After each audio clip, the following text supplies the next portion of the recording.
पर्वतीय परिस्थितियों को देख करके ही तो राज्य का निर्माण हुआ था ना। ये भूगोल तो उत्तर प्रदेश के टाइम पे भी यही था, तो राज्य अलग 70 विधायक और ये एक मुख्यमंत्री के लिए थोड़ी हुआ। अभी दिसंबर 2023 में एक स्वतः स्फूर्त आंदोलन था। जाने माने हमारे प्रदेश के सिंगर हैं, लोक गायक हैं, आदरणीय नरेंद्र सिंह नेगी जी, उन्होंने उसकी कॉल की।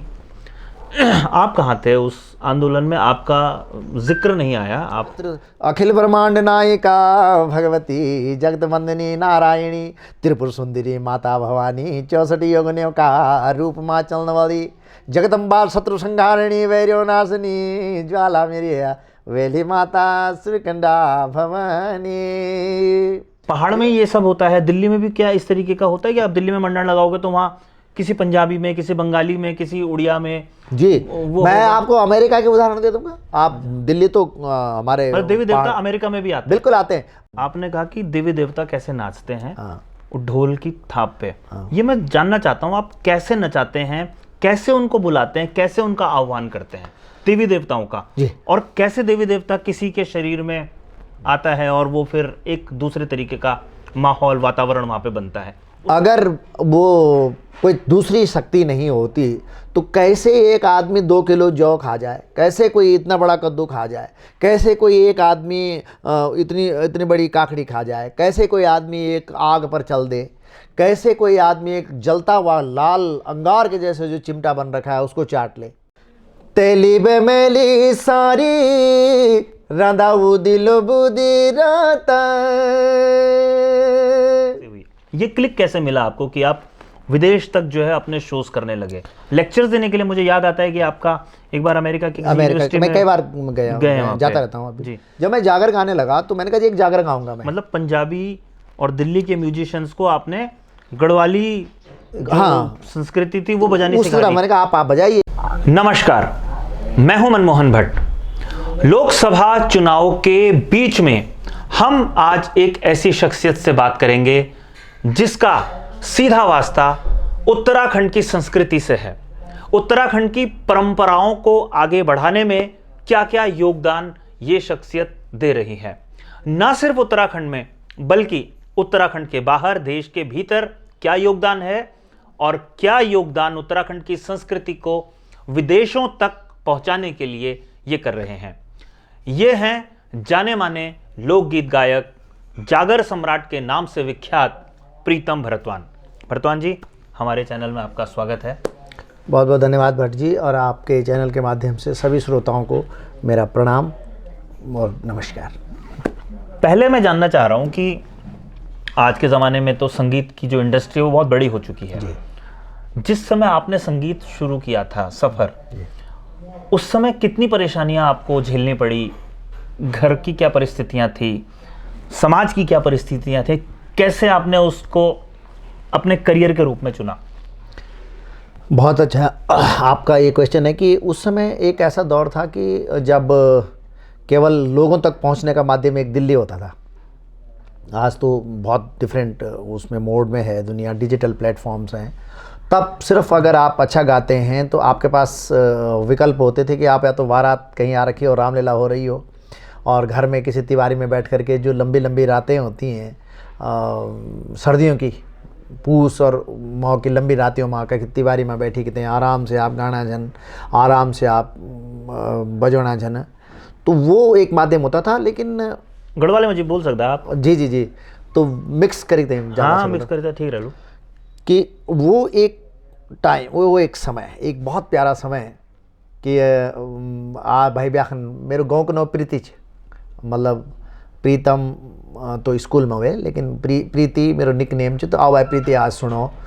तो वो एक ऐसा समय शुरू हो गया कि मैं बार बार कहता हूँ कि सौभाग्य से मुझे ऐसे परिवार में जन्म लेने का एक सौभाग्य नहीं, 1000 भाग्य प्राप्त है मुझे कि मेरे पिताजी, मेरे दादाजी लोक गायन के क्षेत्र में, मेरे दादाजी गेंद्री दास हुआ करते थे।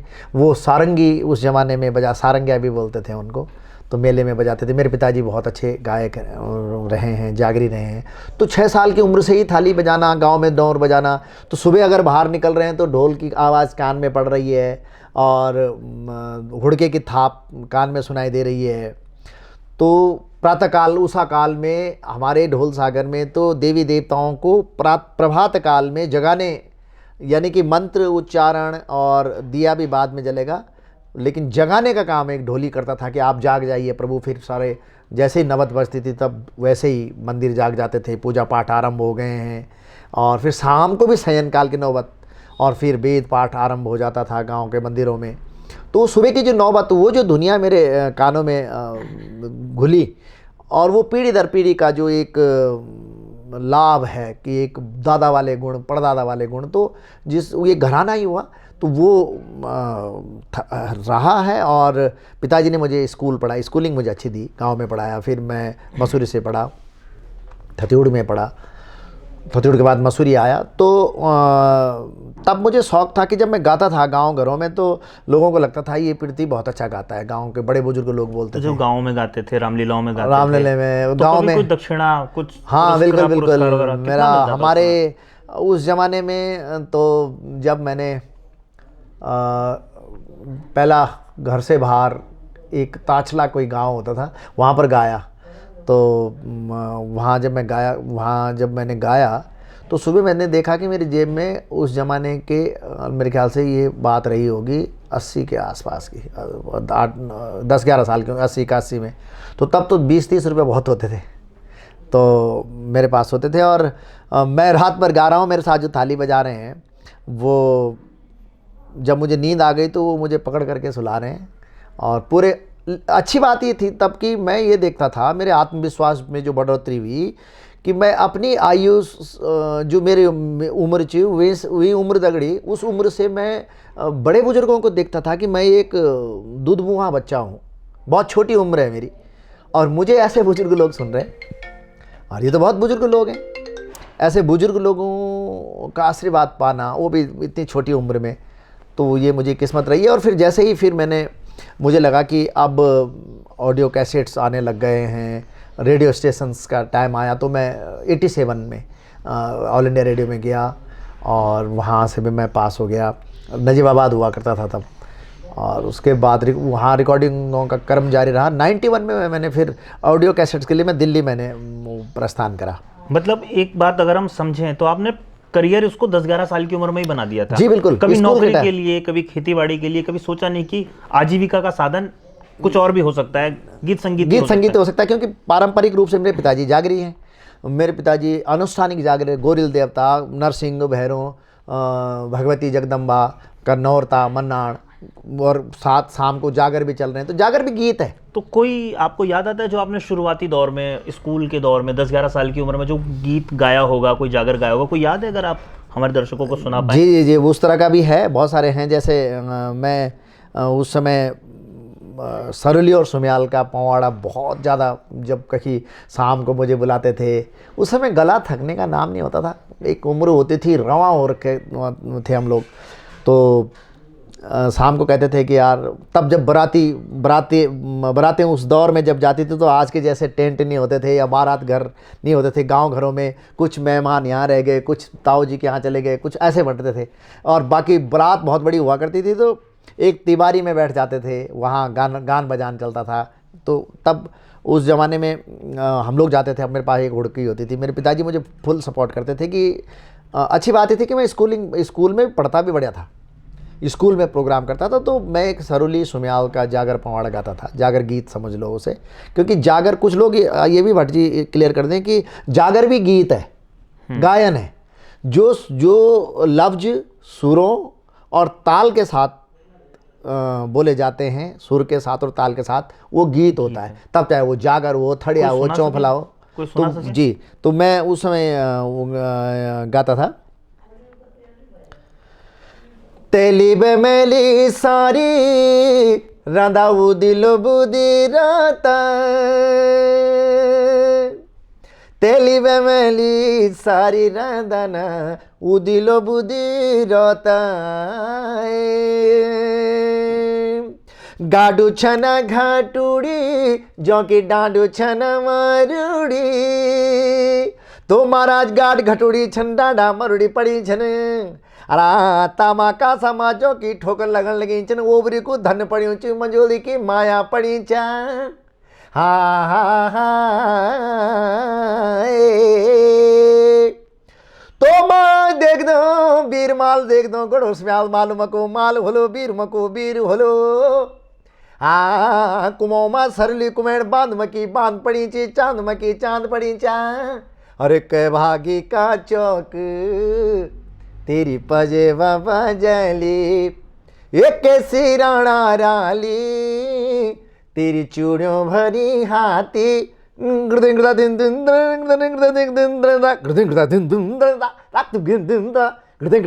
जो हुड़की वो भी छी बात ले जाते लगाना। तो इनमें हम रात रात भर हम तो जब इस कथा सार को जब हम गा रहे होते थे तो देर रात हो गई है और फिर मुझे मैं कहता था चलो जी अब इन काम को तो आप तो आराम करते। तो तमाम बड़ा बुजुर्ग ऐजान था ना ना ना अरे तू सेना भी बात पूरी कर बात पूरी। तो वो जो एक वो आनंद की जो रात्रियाँ हुआ करती थी वो बाद में हमारे एक कैरियर का हिस्सा बन गई। और मैं बार बार मंचों से भी कहता हूँ भट्ट जी स्कूल के टाइम पे जो मैंने पढ़ा पानीपत की लड़ाई और हुमायूं अकबर का इतिहास या झांसी की रानी तो खैर हमारी पूजनीय ही थी पर मुझे ज़्यादा मेरे बाप दादाओं के पवाड़े काम आए आगे चल करके वो इतिहास तो पास होने तक था। तो मैंने उसके साथ साथ जो अपने लोक संगीत को मुझे प्रकृति प्रदत्त हो गया ये सब मेरे पिताजी के गुणों के अच्छा ये जब आप गीत संगीत में जब आप आए और जब आपने गायन शुरू किया प्रोफेशनली स्कूल कॉलेज पास करने के बाद आपने कहाँ कहाँ उत्तराखंड में प्रस्तुतियाँ दी उसके बाद आप हिंदुस्तान में गए फिर विदेश में। तो ये शुरुआत कैसे हुई ये क्लिक कैसे मिला आपको कि आप विदेश तक जो है अपने शोज करने लगे लेक्चर्स देने के लिए। मुझे याद आता है कि आपका एक बार अमेरिका की यूनिवर्सिटी में कई बार गया जाता रहता हूँ अभी जी वो 1976 मेरे मामा जी की शादी में मसूरी अंग्रेजों हमारा गांव मसूरी के पास है और मसूरी में औपनिवेशिक काल से गोरे रहते हैं। तो अंग्रेज जो होते हैं ये लोक संगीत पर बहुत सर्च कर रहे होते हैं। तो मेरे मामा जी की शादी में मेरे मामा जी के कोई रिश्तेदार थे उनका एक दोस्त थे अंग्रेज तो वो आते थे वहाँ पर और वो क्योंकि सारे जब कलावंतों की शादी है सारे विद्वान हैं उसमें ढोल सागर और जा कर के तो वो उन्होंने एक ऐसा कार्यक्रम कराया तब मैं तो 5-6 साल की उम्र थी मेरी वो भी उसका भी बड़ा असर मेरे दिमाग में। तो उन्होंने जो श्रेष्ठ कलावंत है होता ही है अगर विद्वान बैठ रखे हैं तो फिर उसके बाद विद्वानों में भी विद्वान। तो वो जो कार्यक्रम वहाँ पर हुआ उन्होंने ढोल दमों बजाए एक से एक शब्दें बजाई।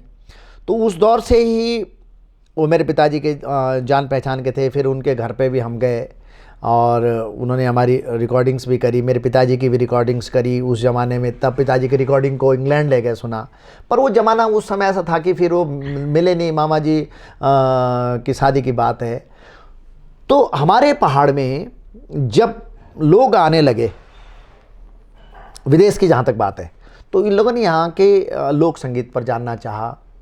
और मेरा कैरियर की जहाँ तक बात है जो मैं अपने भारतीय कैरियर अपने प्रदेश के लोक संगीत की बात करूँ तो ऑल इंडिया रेडियो के बाद फिर ऑडियो कैसेट्स बनाए। ऑडियो कैसेट्स मेरे सुपर डुपर हो गए ईश्वर की कृपा से हिट हो गए। टी सीरीज कंपनी जैसी कंपनी में गाने का अवसर मिला तो एकदम से सारे एल्बम हिट हो गए। और एक और ट्विस्ट है मज़े की बात यह है इसमें जब मैं 91 में गाने के लिए गया भाई साहब दिल्ली हाँ तो मैं जब गया तो मैंने गाया तो कुछ तो गाने मैंने ऐसे गाए जो चलते आ रहा था पहले से ही। एक कहरवा एक दीपचंदी एक खेमटा जो ढोलक और तबलों में बजते हैं अमूमन इन्हीं पे हमारे लोक कलाकार गाते आ रहे थे क्योंकि हमारा ताल इंट्रोड्यूस नहीं था। हमारे ढोल के ताल जो ढोलकों में बजाए जा सकते हैं ताल तो ताल है चाहे कहीं से बजा दो आप डमरू पे बजा सकते हो उसको टेबल में बजा सकते हो तो वो ताल इंट्रोड्यूस नहीं थे। तो जब मैं गया तो मैंने एक को कहा मैंने कहा मैं ये गाऊंगा। पंजाब के म्यूजिशियन ज़्यादा हुआ करते थे उस समय दिल्ली के म्यूजिशियन हुआ करते थे। तो उन्होंने कहा नहीं यार ये तुम कुछ ये तो नहीं बज पाएगा। तो मुझे ढोलक बजानी आती थी ढोल बजाना। मैंने कहा नहीं आप मुझे दो अब मैं बजाऊँ तो मैं कोई गाऊँ तो वो बजाया चित्ता जन्ना झिक किता नहीं मैंने कहा ये मत बजाओ यार हमारा मन्नान बजाओ झिंग कृदा झिंदन कृदा छिंदन। वो कहते हैं यार ये तो नहीं बज पाएगा। तो मैंने कहा नहीं बज पाएगा तो आप कोशिश करो। फिर वो ताल हमने बजाने शुरू करे और मेरा जो रिकॉर्ड फिर उसके बाद हुआ, मेरे भाई ने बजाना शुरू किया और पहाड़ के म्यूजिशियन आने शुरू हुए। तो मेरे साथ ठेठ गांव के लोग जाते थे, जो गांव के ट्रेडिशनल बजाने वाले। खुद भी मैं, अब मुझे ढोल दमों तो स्वाभाविक रूप से परंपरागत आता है। तो फिर अब वो बजाना सीख गए, फिर अपना हमारा ताल हो गया। तो जब मैं जागर गाने लगा तो मैंने कहा जी एक जागर गाऊंगा मैं। मतलब पंजाबी और दिल्ली के म्यूजिशियंस को आपने गढ़वाली हाँ संस्कृति थी वो बजानी उस सिखा तरह दी। मैंने कहा आप बजाइए ये। हाँ। और जब मैं जागर गाने लगा तो मैंने कहा एक जागर देवी देवताओं का गाऊंगा। अब जागर को जागर के जैसे आप नहीं गाएंगे तो एक्सेप्ट नहीं होगा वो। तो मैं गाने लगा तो कहते हैं भाई ये कैसे बजेगा। मैंने कहा जी ये इस तरह से बजेगा। तो मैंने ढोल दमों में उसको गाया और खुद बजाया, तो वो हिट हो गए, सब कुछ हिट हो गया। तो ऐसी परिस्थितियों में ये क्रम चलता रहा। फिर विदेशों के लोग आने लगे, विदेशों के लोग इस देश में आए और कई सारे डॉक्टर स्टीफन फियोल आप जानते होंगे, वो आए। वो उत्तराखंड के लगभग 500 से, मैं नहीं जानता स्टीफन जी फियोल्स को। आपने कई वो प्रोफेसर हैं वो। अच्छा, तो वो लोक वाद्य संगीत के लोग उन्होंने यहाँ पर पीएचडी करी है। अच्छा, और भी आए हैं। आपने डॉक्टर विलियम हैं, जर्मनी में रहते हैं। अच्छा, आपने उनको क्या पढ़ाया? अगर मैं सीधा सीधा समझूं जी। या सीधा सीधा पूछूं तो आपने उन्हें क्या समझाया? विदेश में, अमेरिका में जाके क्या पढ़ाया आपने? मैं उसी पे आ रहा था, क्योंकि वो जब यहाँ पर आए तो उन्होंने उत्तराखंड के कम से कम 1-2 नहीं बल्कि 500 मूल कलाकारों को, मूल ढोली मूल कलाकारों को ढूंढा। ऐसे नहीं कि वो आपने बोल दिया जी उनको बहुत अच्छा आता है, वो आपके कहने पर वहाँ चला तो जाएगा, लेकिन जज आपने हिसाब से करेगा उसे वो। उसके बाद वो हर जगह गए और 500 जगह गए वो। उन्होंने यहाँ के बुद्धिजीवी लोगों से गाइडलाइन ली कि कहाँ कहाँ जाएं जी, और वो गए। और फिर उसी क्रम में वो मेरे पास भी आए। तो जब आए तो उनको लगा यार इतनी बारीकियाँ और इतनी अच्छी तरह से तो आप बहुत अच्छा समझा रहे हैं। और फिर वो मेरे भी शिष्य रहे। उसी क्रम में मैं विदेश जाना हुआ मेरा। तो वहाँ पर क्या है कि जैसे अमेरिका वगैरह जो विकसित राष्ट्र हैं, इन यूनिवर्सिटियों के अंदर ये हिमालय का लोक संगीत जानना चाहते हैं। यहाँ के एथनोम्यूजिकोलॉजी जिसको बोलते हैं कि भाई हमारा प्राचीन कैसे पॉसिबल है कि कोई गा रहा है देवता आ गए, कैसे पॉसिबल है, ये संभव कैसे है। तो इस चीज़ को जानना चाहते हैं। ढोल की थाप, जागर, पवाड़ा, डोर, तखली, ये सब चीज़ें जो हैं कैसी बजती हैं। तो उन लोगों ने यहाँ के मूल कलाकार, ऑर्गेनिक आर्टिस्ट की बात कर रहा हूँ मैं अब यहाँ पे आपको इंटरप्ट कर रहा हूँ। आपने कहा कि देवी देवता कैसे नाचते हैं हाँ। ढोल की थाप पे। ये मैं जानना चाहता हूँ, आप कैसे नचाते हैं, कैसे उनको बुलाते हैं, कैसे उनका आह्वान करते हैं देवी देवताओं का, और कैसे देवी देवता किसी के शरीर में आता है और वो फिर एक दूसरे तरीके का माहौल, वातावरण वहाँ पे बनता है। उसमें जो आर्टिस्ट होता है ढोल थाप वाला जो जागर गा रहा है, उसकी क्या भूमिका होती है, वो अगर आप बता पाएं, ये बड़ा इंटरेस्टिंग है। बिल्कुल। होता क्या है कि हम जिस परिवेश में हैं, जिन धारणाओं के हम लोग हैं, जो हमको बताया गया है, अब अगर आप इस भूमि को, उत्तराखंड की देव भूमि को देख लीजिए तो ये यहाँ कण कण क्षण क्षण में शिव है, शिवमय भूमि है। गंगा के मायका, यमुना का मायका, पिंडार, अलकनंदा, मंदाकिनी, ये सब यहीं तो हैं। 4 धाम, भगवान गणेश जी का, वेद व्यास जी का स्थान। तो इस भूमि में आराधना ही देवों की आराधना हुआ करती थी। और उस आराधना को देवताओं के गंधर्व करते हैं और यहाँ के दास जो नौबत बजाने का काम, यहाँ के दास जो प्रातः काल उषा काल में उठ करके देवी देवताओं के नौबत बजा रहे हैं, मन्नाड़ लगा रहे हैं। तो जब वो उन देवी देवताओं का वर्णन अपने गायन में करते हैं, ढोल में करते हैं, जागर में करते हैं, अनुष्ठानी जागरों में करते हैं, लहरी जागरों में करते हैं, तो वो बातें जब हमारे अवचेतन को हमारे कानों के द्वारा हम जब उसको सुनते हैं तो हमारे अंदर वो जो हमारा सबकॉन्शियस है वो देवमय वातावरण में चला जाता है। और जैसे ही देवमय वातावरण में जाएगा उसके बाद हमारी एक ऐसी समाधि हो जाएगी जिसमें हम नाचने लग जाएंगे। वो भी एक तरह की समाधि है। जैसे चैतन्य महाप्रभु भी तो नाचते थे। उनको जब जब ये होता था कि भाई ईश्वर तत्व उनके अंदर विराजमान हो गया है तो वो नाचते थे। तो वो स्थिति हमारी है। और ऐसी शक्तियाँ यहाँ पर विद्यमान है। उत्तराखंड की धरती पर ऐसे ऐसे तत्व, ऐसे ऐसी शक्तियाँ विराजमान हैं कि यहाँ पर आपको चलते चलते आभास हो जाएगा। आप कहीं जाएंगे, आपको लगेगा, आप बहुत सारे ऐसे उदाहरण हैं मिल जाएंगे जहाँ पर आपको देवी देवताओं की शक्ति, यक्ष किन्नरों की शक्ति, हर तत्व विराजमान है यहाँ पर। आप कहीं भी जाएंगे, आप लगेंगे यार यहाँ कुछ सुना मैंने। पर प्रीतम भाई, मैं ये जानना चाह रहा हूँ कि जब आप इस शक्ति को जागृत करने के लिए जो वो जागर गाते हैं, वो आपने कहा कि मन, चेतन, ये सारी चीजें होती हैं, वो कैसे उन तक पहुंचता है, मैं ये जानना चाह रहा हूँ। वो हमारे आसपास है ना, हमारे आसपास ही तो है वो।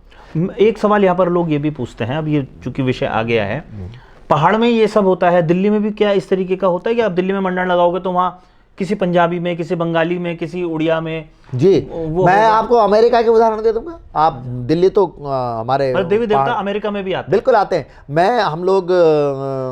मैं अमेरिका की एक यूनिवर्सिटी में जागर कर रहा था, तो वहाँ पे सब लोग बहुत ध्यान से सुन रहे थे। तो गाते गाते एक कोई लेडी आई, मेरे पास उसका फ़ोटो भी है, मैं आपको दूंगा, और वो रोने लग गई ढोल को देख करके, मुझे देख करके।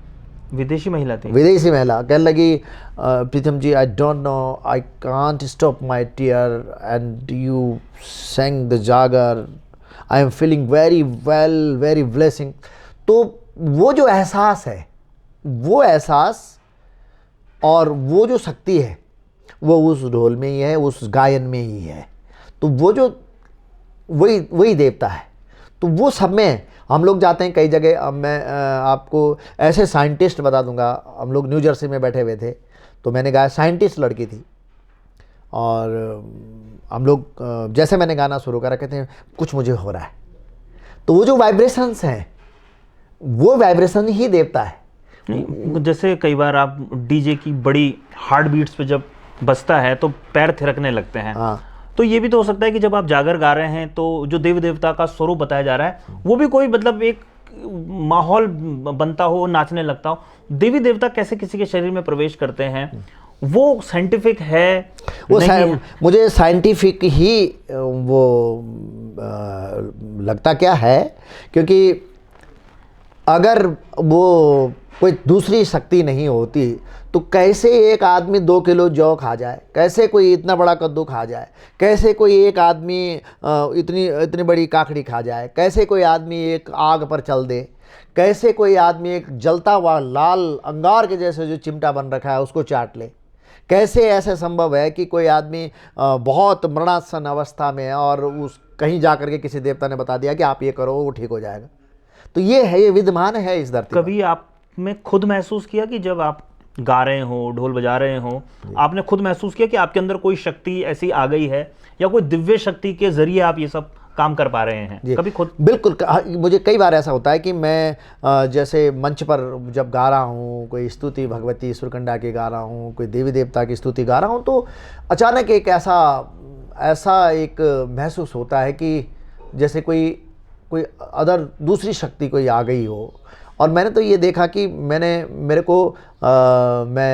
लगातार यात्राएं कर रहा था, देश विदेशों की यात्रा कर रहा था। दिल्ली में मेरा कार्यक्रम था, ताल कटोरा में, तो मेरे जकड़न थी बहुत ज़्यादा, तो मैं कर नहीं पा रहा था। तो मैंने ढोल मंच पर जब बुलाया तो मैंने अपने मैनेजर को बोला, मैंने कहा यार मैं आज नहीं बचा पाऊँगा, मेरे हाथ में बहुत ज़्यादा दर्द है। तो उसने बोला भाई साहब आप जब मंच पे जाएंगे सब ठीक हो जाएगा, माता रानी का नाम लो। मैंने कहा नहीं यार, मुझे जेट लैग भी है, नहीं हो पाएगा, तो दूसरा बजाए कोई, मैं गा लूँगा ऐसे माइक पकड़ कर। लेकिन गाते गाते मैं आपको, मेरा एक कंधा डिस्लोकेट हो रहा था उन दिनों ना, तो मैं दर्द पेन किलर ले रखी थी मैंने। आपको यकीन नहीं आएगा, जैसे मैं माइक पे गा रहा था, मैंने एक स्तुति गाई, जय जगतवंदिनी भगवती नारायणी सुरसुंदरी त्रिपुर सुंदरी माता भवानी पिंड प्राण की रक्षा करने वाली देवी जगतवंदिनी। और मुझे ऐसा लगा कि जैसे कोई, अब मैं ये भी देख रहा हूँ कि मतलब ये उत्साह, सिर्फ उत्साह तो नहीं है। और मुझे लगा, मैंने कहा चलो, मेरे को जैसा फील बहुत अच्छा आया, और मुझे लगा जैसे किसी ने मुझे देखा और कोई जैसे कोई शक्ति आई कि जाओ आप पकड़ो ढोल को। तो फिर मैंने अपने आप को रोका कि कंधे में तो मेरा डिसलोकेट हो रखा था, जेट लैग भी है, मैं थका हुआ हूँ, ये मैं नहीं कर पाऊँगा। अजय कहाँ वो, मैंने ऐसा हाथ उठाया तो जैसे कोई दर्द है ही नहीं, और फिर ढोल पकड़ा। मैंने हमारे मैनेजर थे उनको बोला मैंने ढोल ला दीजिए, और ढोल पकड़ा। भाई साहब मुझको ये लगा कि मैं झूठ बोल रहा, मेरे को था ही नहीं दर्द मुझे, और मैंने बड़े अच्छे ढंग से गाया, और उसके बाद वो दर्द गायब हो गया भाई साहब। तो अब ये इतने बड़े प्रमाण देख रखे हैं भाई साहब। मैंने ये देखा कि माँ भगवती, मेरी माँ जी लोगों ने, मैं एक समय बीमार बहुत था, मेरी माँ जी लोगों ने, मैं बीमार रहता था बचपन में, बीमार था मैं, तो डॉक्टर उस ज़माने में अमेरिकन हॉस्पिटल होता था, तो उन डॉक्टर ने कहा जी मसूरी में बहुत, उसमें सारे फॉरेनर डॉक्टर्स होते थे।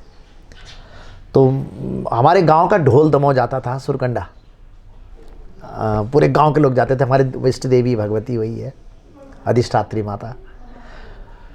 तो मुझे ले गए, तो वहाँ ले गए, तो वहाँ पर क्या होता है कि अब भरी गोद लीखते हैं जानन ना लोग, बेटी बारी जानन अपने बच्चों लिखते हैं, उनकी लंबी आयु मांगती हैं।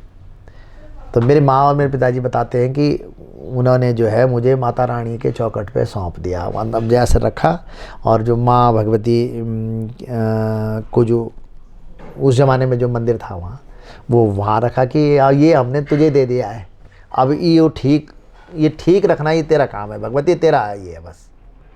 और उसके बाद आश्चर्यजनक रूप से मेरी तबीयत जो ख़राब थी वो ठीक हो गई, और तब फिर हमारे घर पे तो रोज़ भगवान भगवती की धुआं बजती लगी। तो डॉक्टर्स का भी ट्रीटमेंट चल रहा था या डॉक्टर तो उस समय मुझे माता भगवती के भरोसे थे? नहीं, डॉक्टर का तो ट्रीटमेंट था ही, तो हो सकता है डॉक्टर के ट्रीटमेंट का वो असर हो, असर नहीं, और वो वहाँ पर असर हुआ हो। आज नहीं, डॉक्टर का ट्रीटमेंट था, लेकिन डॉक्टर ये कह रहा था कि ये लगातार इसको ब्रोंकाइटिस या उस तरह की जो मुझे नमूनिया टाइप का हो गया था ना उस समय, तो उस समय तो इतनी अच्छी इलाज की सुविधाएं नहीं थी, उस ज़माने में नहीं रही होंगी। डॉक्टर ने कहा कि जिसको बचा के रखो ठंडे से, ये करो वो करो। लेकिन उसके बाद से डॉक्टर भी आश्चर्य में पड़ गया था।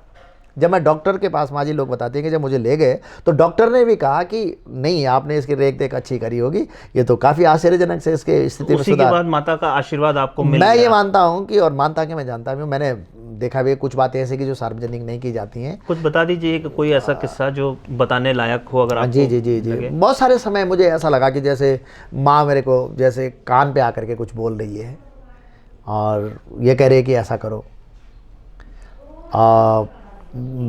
अब एक बार तो मैंने एक वृद्ध माता को एक मंदिर में, मैंने बचपन में सुना कि माँ भगवती वृद्धा के रूप में दिखती हैं।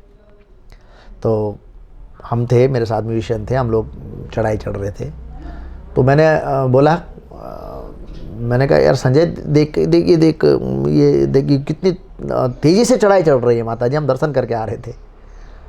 तो उसने कहा कहाँ है? मैंने कहा ये देख, ये जा रही हैं, कोई सपना नहीं है कोई, तो हम देख ही रहे हैं सब सामने। वो कहते कहाँ है भाई साहब? तो मुझे लगा कि आगे निकल गई माता जी, इनको नहीं दिखाई दे रही। तो मैंने कहा चल बीच से, बोलते बोलते आगे निकल गई वो। तो मैं बीच से, जो ऐसी पहाड़ों में होते ना चढ़ाई जाने के लिए, तो मैं बीच से निकला। फिर मैं दूसरे चौराहे पे गया, मैंने देखा यहाँ पर देख, फिर नहीं दिखी वो। और फिर जैसे ही फिर वो दिखी नहीं, फिर मैंने हर जगह देखा, तो मेरे नेत्र चलने शुरू हो गए, आंसू।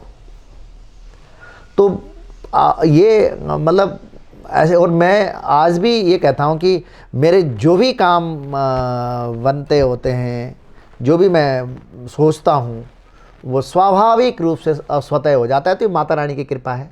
और माँ भगवती यत्र अखिल ब्रह्मांड नायिका भगवती जगत वंदनी नारायणी त्रिपुर सुंदरी माता भवानी 64 योगनियों का रूप माँ चलन वाली जगदम्बा शत्रु संहारिणी वैर्यो नाशनी ज्वाला मेरी वेली माता श्रीकंडा भवानी ए मारा किल क्वार माता वेजा विकराल मेरी माता शत्रु संहारिणी वैर्यो नाशनी ज्वाला भगवती विघ्न हर दे कष्ट काट दे डंगनी संगनी छाया झलते दूर कर दे देवी भगवती।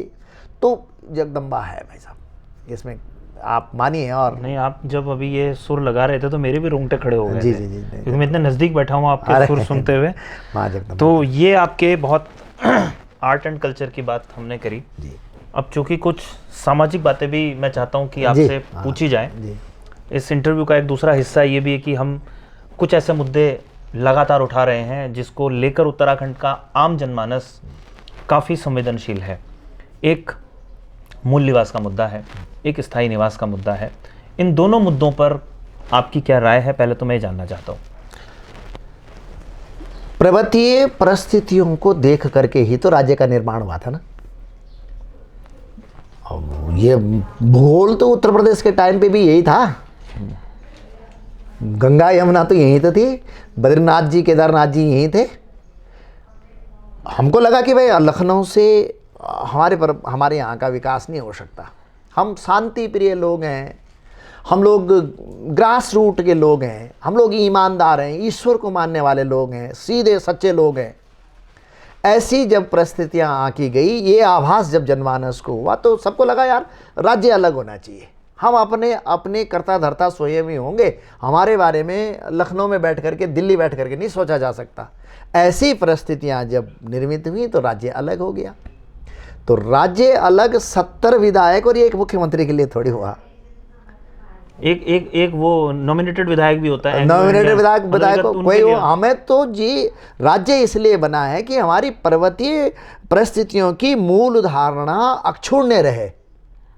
हमारा जल, जंगल, जमीन, बोली, हमारी सांस्कृतिक अस्मिता अक्षुण्य रहे, इसको लेकर के बनाया था। तो ये मूल निवास की जहाँ तक बात है, इसके लिए तो बहुत कठोर और बहुत शानदार ढंग से भू कानून के लिए शानदार और कठोर कानून आना चाहिए। और मूल निवास सचमुच 2050 लागू होना चाहिए। 1950 लागू होना चाहिए, क्योंकि 1950 लोग पहाड़ों में रह रहे हैं, जिनकी वजह से हमारे पहाड़ के जो आदमी हैं, जो हिमालय में रह रहे हैं, हिमालय की गोद में, वो अवैतनिक प्रहरी हैं हिमालय के। पहाड़ खाली हो रहा है। आज जोशीमठ में चाइना की घुसपैठ की जानकारी देने वाला नहीं मिलेगा कोई आपको चरवा। हमने सुना है कि वो लोग पहले आकर के बताते हैं। आपने ये टर्म बड़ा अच्छा इस्तेमाल किया, अवैतनिक प्रहरी। हाँ बिल्कुल। अब ये एक आंदोलन उत्तराखंड में हुआ अभी दिसंबर 2023 में, एक स्वतः स्फूर्त आंदोलन था। देहरादून के परेड मैदान से इस आंदोलन की शुरुआत हुई।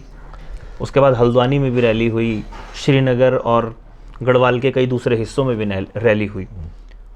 जाने माने हमारे प्रदेश के सिंगर हैं, लोक गायक हैं, आदरणीय नरेंद्र सिंह नेगी जी, उन्होंने उसकी कॉल की। आप कहाँ थे उस आंदोलन में? आपका जिक्र नहीं आया। आप जी, मैं उस समय भट्ट जी, हमारा कार्यक्रम कोई लगभग 6-7 महीने पहले एक प्रीतम Bharatwan musical tour in Europe करके एक कार्यक्रम डिसाइड था। और मैं उस दौरान नॉर्वे, स्विट्ज़रलैंड, जर्मनी आदि देशों की यात्रा में था। इस वजह से मेरे से संपर्क नहीं हो पाया होगा। और जैसे मैं देश में आया, फिर मैंने अपने जो मुझे पत्रकार भी मिले, वहाँ पर भी मैंने मूल निवास की और भू कानून की ठोस पैरवी करने के लिए अपने वक्तव्य दिए हैं। और जैसे मैंने कहा कि मूल निवास और का लागू होना नितांत आवश्यक है, और भू कानून भी ठोस बनना चाहिए। भू कानून में क्या बनना चाहिए ऐसा? भू कानून में तो जितने भी संशोधन हुए, उसके कोई ना कोई आदमियों ने छेद ढूंढ लिए। क्या होना चाहिए अगर आपकी माने? मूल निवास तो चलो स्पष्ट है कि 1950 लागू होना चाहिए। भू कानून में क्या ऐसा होना चाहिए, या कोई चीज़ आपके दिमाग में हो कि ऐसा होना चाहिए और ऐसा सुझाव आप देंगे या अपने गीत संगीत के माध्यम से आप अवेयरनेस क्रिएट करेंगे? तो ऐसी कोई चीज़ आपके दिमाग में है? ऐसा तो देखो जी, इसके लिए इसके एक्सपर्ट बैठाने पड़ेंगे। और ऐसा बनना चाहिए जो पहाड़ी के पक्ष में हो, पहाड़ के आदमी की ज़मीनें बची रहे, पहाड़ के में जो ज़मीनों का तेज़ी से खरीद फरोख्त करते हैं लोग, उस पर रोक लगे। और पहाड़ के किसी गरीब आदमी की ज़मीन को कोई ऐसे यूं ही नहीं खरीद पाए, उसके लिए बड़ा ठोस कानून बनना चाहिए कि भाई इसके लिए एक बहुत विधि विशेषज्ञ, बहुत जानकार व्यक्तियों का एक पैनल बने, और जो धारचूला मुनस्यारी उत्तरकाशी, आराकोट, बंगाण, जोशीमठ पहाड़ के जो लोग हैं उनके फेवर में ये निर्णय जाए, ऐसा ठोस कानून बनना चाहिए। एक इसके लिए कई लोग तर्क का भी इस्तेमाल करते हैं, उसे कुतर्क भी कह सकते हैं। कई लोग ये कहते हैं कि हमने कोई ज़मीन खरीदी, दिल्ली से आके, गाज़ियाबाद से आके, गुड़गांव से आके, बम्बई से आके, बोला हमने तो ज़मीन खरीदी है, लेकिन जिसने ज़मीन बेची है ये तो उसको सोचना चाहिए कि अपनी ज़मीन क्यों बेच रहा है। तो कानून बने वो एक अलग बात है, लेकिन हमारा ही आदमी क्यों अपनी ज़मीन बेच रहा है, ये भी तो एक बड़ा प्रश्न है। इसको लेकर आपने कभी कोई अवेयरनेस कि अपनी ज़मीनें ना बेचो, इस तरीके की कोई कैंपेन चलाया या भविष्य में चलाएंगे, या क्या आप कहेंगे? जी बिल्कुल, हम चलाएंगे। ये भी एक, यहाँ इसको, ये भी एक बात है कि अपनी ज़मीनें नहीं बेचनी चाहिए कायदे से। तो जो कोई आदमी अपनी ज़मीन बेच रहा है, दूसरे वाले ने खरीद ली, तो आप कह रहे हो कि ये ज़मीनें खरीदने पर रोक लगनी चाहिए, बेचने वाला बेचने को तैयार बैठा है, तो उसके संदर्भ में कई लोग कुतर्क करते हैं। आपका टेक मैं जानना चाहता हूँ थोड़ा सा।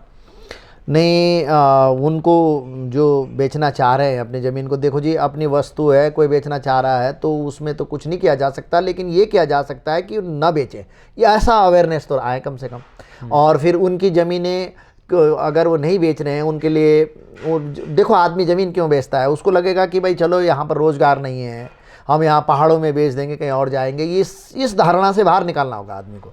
पहाड़ों में उद्योग देने पड़ेंगे, पहाड़ों को काम देने पड़ेंगे, और ज़मीनों पे तो रोक लगनी चाहिए बेचने पे, क्योंकि जो ज़मीनों के खरीदार होते हैं ये न कि प्रकार है नहीं, ज़मीन ले ही लेते हैं लोगों से कैसे जैसे करके, बगल के ले ली तो बगल वाले को भी बेचना पड़ेगा। तो उस तरह की जो स्थितियां निर्मित हो जाती हैं, ऐसी परिस्थिति में ज़मीनों के लिए बहुत ठोस कानून होना चाहिए कि पहाड़ों की ज़मीनें न बिकें तो ज़्यादा बढ़िया। कोई और बात आपके दिमाग में उत्तराखंड का सामाजिक और कोई ताना बाना जो इन दो तीन चीज़ों के इर्द गिर्द घूमता हो, मतलब ये दोनों तीनों चीज़ों को लेकर तो आंदोलन हो रहा है, और कौन सी चीज़ ऐसी आपको लगती है कि यहाँ पर ये चीज़ रुकनी चाहिए और ये चीज़ यहाँ पर होनी चाहिए, चाहे वो संस्कृति की बात हो, चाहे वो सामाजिक कोई बात हो? मैं तो ये सुझाव दूंगा जी कि आप पहाड़ों को विकसित कीजिए। आप रिजॉर्ट्स या पहाड़ों के जिनके पास अच्छी ज़मीनें हैं, आपकी एक होम स्टे योजना है, मैं बड़ी अच्छी तारीफ़ करूंगा उसकी। मैंने खिरसू में देखा, वहाँ घर का खाना, वहाँ की मातृशक्ति खाना बना रही है चूल्हे पर, वहाँ उनके लोगों को काम मिल रखा है। मैंने सुना पौड़ी में जो कलेक्टर थे उन लोगों ने वो शुरू करा था, वहाँ पौड़ी में आता है खिरसू। ऐसे प्रयास और जगह भी होने चाहिए। आप कौसानी को विकसित करो, आप चोपता के आसपास गाँवों को विकसित करो। आप राज्य सरकार की होम स्टे योजना को प्रमोट कर रहे हैं। हाँ, ये भी कैसे, मुझे अच्छी लगी वो, मुझे इसलिए अच्छी लगी कि मैं जब वहाँ पर गया, मैंने वीडियो भी अपने पेज में शेयर करा वो, तो मैं वहाँ गया तो मुझे नहीं पता था कैसा होगा। वहाँ पर पूरा पहाड़ी हिसाब से बनाया हुआ है, और रात को जब हम भोजन करने के लिए गए तो गाँव की माताएँ वहाँ पर भोजन बना रही थी, तो मैंने उनको पूछा कि आप ये आप बनाती हैं खाना? कहते हैं हाँ, ये हमको दे रखा है सरकार ने। तो मुझे ये बात, जो चीज़ अच्छी है उसकी तारीफ भी होनी चाहिए साहब। तो मैंने कहा आपको, कहते हैं हमारे लिए ये रोज़गार है, ये गर्मियों के टाइम में रहते हैं। खिरसू एक पिकनिक स्पॉट्स है, बड़ा अच्छा सरहद एरिया है, तो गर्मियों में तो बहुत लोग आते होंगे वहाँ। अच्छा, अब आप राजनीति की बात आप शुरू कर चुके हैं तो मैं अपने आप को रोक नहीं पाऊंगा। बात संस्कृति से शुरू हुई थी। कौन सा मुख्यमंत्री, कौन सी योजना सबसे बेहतर लगी आपको इन 24 साल में? सारे मुख्यमंत्री बढ़िया थे साहब। मैं तो अपनी बात करूं, फिर भी एक आध तो मैं नाम लूँगा। मेरे को तो सारे, मैं ऐसा आदमी हूं कि एक लोक कलाकार हूं, और जो भी मुख्यमंत्री जैसे आपने कहा होम स्टे योजना, ये व्यक्तिगत अच्छा लगा ना आपको? मुझे अच्छा लगा। किसी मुख्यमंत्री की कोई व्यक्ति, मतलब कोई पॉलिसी आपको बहुत पसंद आई? मुझे पॉलिसी आई थी वो जो, एक तो 15,000 रुपये में कोई डॉक्टर बनने की पॉलिसी थी। उस समय खंडूड़ी जी सीएम थे, उन्होंने कहा था कि भाई 15,000 रुपये में शायद ऐसा कुछ था कि वो सालाना फीस 15,000 सालाना फीस है, और MBBS बन जाएगा वो डॉक्टर। और उसके साथ कंडीशन ये थी कि वो 5 साल या कुछ साल तक पहाड़ों में सेवा देगा। तो ये मुझे बड़ा अच्छा लगा था। और कुछ ज़मीनों को लेकर के भी उनका था कि इतनी से ज़्यादा नहीं ले सकते हैं, तो वो मुझे बहुत अच्छा लगा था। और खंडूड़ी साहब ने 250 वर्ग मीटर सीमा निर्धारित, ऐसा कुछ करा था उन्होंने। पर मुझे लगता है कि अब उनसे भी और अच्छा ठोस कानून बनाना पड़ेगा इस समय। तो मुझे जो चीज़ें अच्छी हैं वो बड़ी अच्छी हैं। और बहुत सारी, खंडूड़ी जी से पहले वैसे 500 वर्ग मीटर की सीलिंग ND तिवारी साहब ने कर दी थी। हाँ, तो वो भी अच्छा था फिर तो, इसका मतलब। क्योंकि मेरी जो चीज़ अच्छी होती है सरकार के द्वारा, भट्ट जी, जो कोई भी किसी के द्वारा भी कोई भी काम करा जाएगा ना, स्वस्फूर्त ढंग से आपके अंदर वो आभास होना चाहिए। उसके लिए पेंट और डिजिटल पब्लिसिटी की जरूरत नहीं पड़ती। अब जैसे वो मेरे को अभी याद आया, वो बात थी तो बहुत अच्छी लगी कि भाई 15,000 में कोई डॉक्टर बन सकता है जी, तो वो बहुत अच्छा था भाई साहब। कोई खराब योजना, मतलब इतने साल में बहुत सारी खराब योजना भी आई होंगी, खराब चीजें भी हुई होंगी, क्या क्या चीजें खराब हुई उत्तराखंड में इन 24 साल में, एक संस्कृति कर्मी होने के नाते? क्योंकि संस्कृति कर्मी वो होता है जो चीजों को देखता है, उसी को अपने गीत संगीत के जरिए वो प्रस्तुत करता है। जी जी जी। तो उसके नजरिए से मैं तो हमेशा गिलास को आधा भरा हुआ देखता हूँ जी। और मेरी कोशिश रहती है कि मैं कभी कोई, मैं कौन होता हूँ कि किसी का कोई ख़राब इतना मूल्यांकन, इतनी बुद्धि नहीं है मुझ में। लेकिन इतना ज़रूर कहूँगा कि पर्वतीय बोली भाषा 8वीं अनुसूची में शामिल होनी चाहिए थी अब तक, और पाठ्यक्रम में स्थानीय बोली भाषाओं को पढ़ाया जाना चाहिए था। और हम बार बार ये सुझाव देते आ रहे थे कि भाई गांव घरों में जो है स्कूलों में कम से कम एक पहाड़ी ढोल रख दो। वहाँ का जो दास जी हैं, जो वहाँ के मूल कलाकार हैं, वो आकर के अपने सिखाएं। हमारे पहाड़ के सब्जेक्ट, चाहे माधो सिंह भंडारी हो, चंद्र सिंह गढ़वाली हो, सभागार में इनके नाम लिख दिए, ये काफ़ी नहीं है। इनको पढ़ाया जाना चाहिए बच्चों को, जो लोकल सिलेबस है स्कूल का। यस, तो उस तरह के हमारे सुझाव हैं। बाकी तो कभी आपने इन सुझावों को लेकर मुख्यमंत्री से, केंद्रीय मंत्रियों से मुलाकात की हो? मेरे कई बार वार्ताएं हुई हैं, मुलाकात तो नहीं, ऐसे कैजुअल कहीं मिले हैं जब जो जिम्मेदार पदों पर बैठे हुए लोग हैं उन तक जरूर, और मैंने बात रखने का प्रयास करा है और कोशिश करी है कि जरूर सुझाव दिए हैं। अब करना न करना उनका काम है। तेली बेमेली सारी रंधाऊ दिलो बुद्धि राता, और माँ भगवती यत्र अखिल ब्रह्मांड नायिका भगवती जगत वंदनी नारायणी त्रिपुर सुंदरी माता भवानी 64 योगनियों का रूप माँ चलने वाली जगदम्बा शत्रु संहारिणी वैर्यो नाशनी ज्वाला मेरी वेली माता श्रीकंडा भवानी। ए मारा किला क्वार माता वेजा विकराल मेरी माता शत्रु संहारिणी वैर्यो नाशनी ज्वाला भगवती विघ्न हर दे कष्ट काट दे डंगनी संगनी छाया झल दे दूर कर दे देवी भगवती।